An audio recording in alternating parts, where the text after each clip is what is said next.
नमस्कार, आप देखना शुरू कर चुके हैं संवाद भारत का भारत के लिए और मैं हूं चेतना शर्मा आपके साथ। आज राजस्थान की सियासत के एक बड़े ही चर्चित मुद्दे पर हम बात करने वाले हैं, जो है कि आज तक जाटों के नेता मुख्यमंत्री कुर्सी पर क्यों नहीं बैठ पाए। तो राजस्थान की राजनीति में जाट समुदाय का अगर दबदबा देखें तो वो दशकों से रहा है। जाट नेताओं ने ऊंचे पदों पर अपनी पहचान भी बनाई है, लेकिन इस राज्य में आज तक किसी जाट नेता को मुख्यमंत्री बनने का मौका क्यों नहीं मिला। चलिए आपको बताते हैं किन कारणों से जाट नेताओं की सियासी महत्वाकांक्षाएं सत्ता के शिखर तक नहीं पहुंच पाई। तो जाट राजनीति के आरंभ की अगर हम बात करें तो नाथूराम मिर्धा का योगदान इसमें बहुत अहम है। राजस्थान में जाटों की राजनीतिक यात्रा आजादी के बाद शुरू हुई थी, खासकर 1952 के विधानसभा चुनावों से, जब कांग्रेस ने बड़े पैमाने पर जाट नेताओं को टिकट दिए। नाथूराम मिर्धा को राजस्थान की जाट राजनीति का प्रमुख चेहरा माना जाता है। उन्होंने 1971 से 1980 तक लगातार 3 बार नागौर से सांसद के तौर पर जीत हासिल की थी। मिर्धा ने अपनी सियासी पकड़ मजबूत बनाई और प्रदेश सरकार में 1952 में वित्त मंत्री का पद भी संभाला, लेकिन वो मुख्यमंत्री की कुर्सी तक नहीं पहुंच पाए। उनके राजनीतिक करियर बड़ा ही चुनौतीपूर्ण रहा। 1984 में बहुत बड़ा यू टर्न हुआ, जब वे इंदिरा गांधी की हत्या के बाद उपजी सहानुभूति लहर में अपने भतीजे रामनिवास मिर्धा से चुनाव हार गए।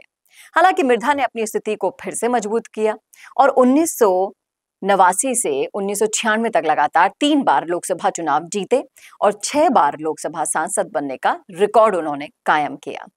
अब चलते हैं दूसरे नेता के सियासी सफर की तरफ, मदेरणा परिवार। जी हाँ, नाथूराम मिर्धा के बाद जाट राजनीति में परसराम मदेरणा का नाम प्रमुखता से उभरता है।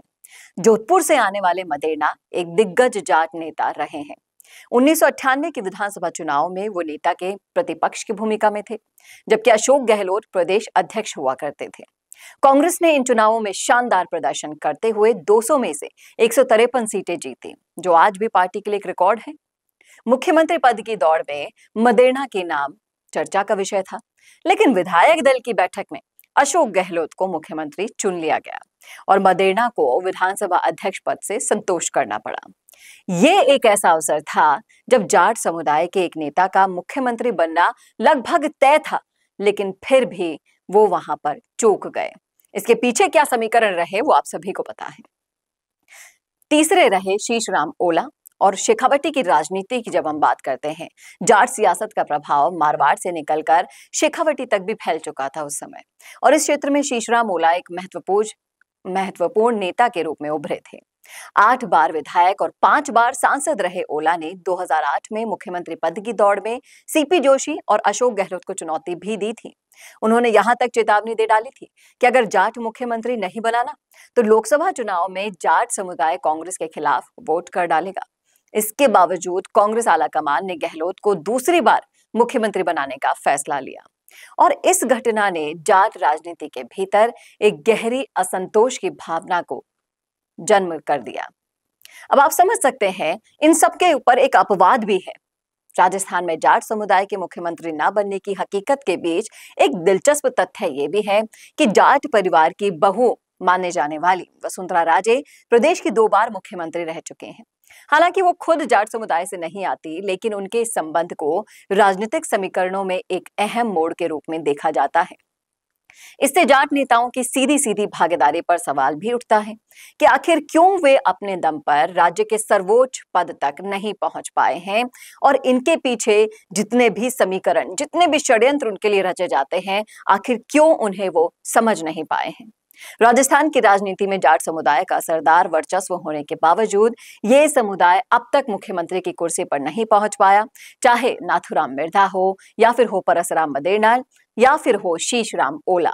इन सभी दिग्गजों ने राज्य की राजनीति में एक अमिट छाप छोड़ी है और जिस तरीके से उन्होंने राजनीति की है वो आजकल के जमाने में नहीं देखने को मिलती, लेकिन फिर भी मुख्यमंत्री बनने का सपना इनका अधूरा रह गया।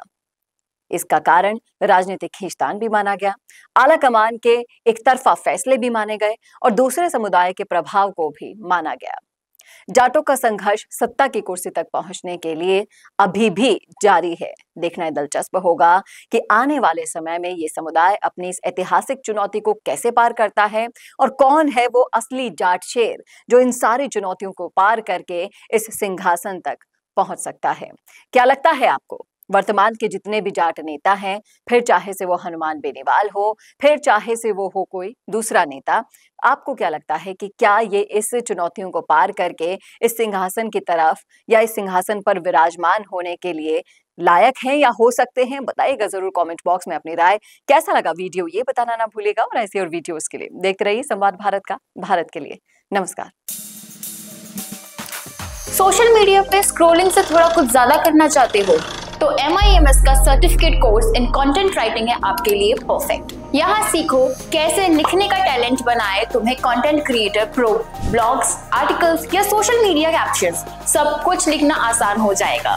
प्रोफेशनल राइटर्स से टिप्स लो, क्रिएटिव लिखना सीखो और अपने पैशन को करियर में बदलो। तो देर मत करो, एनरोल करो अभी certificate course in content writing में और अपने आइडियाज को करो वायरल।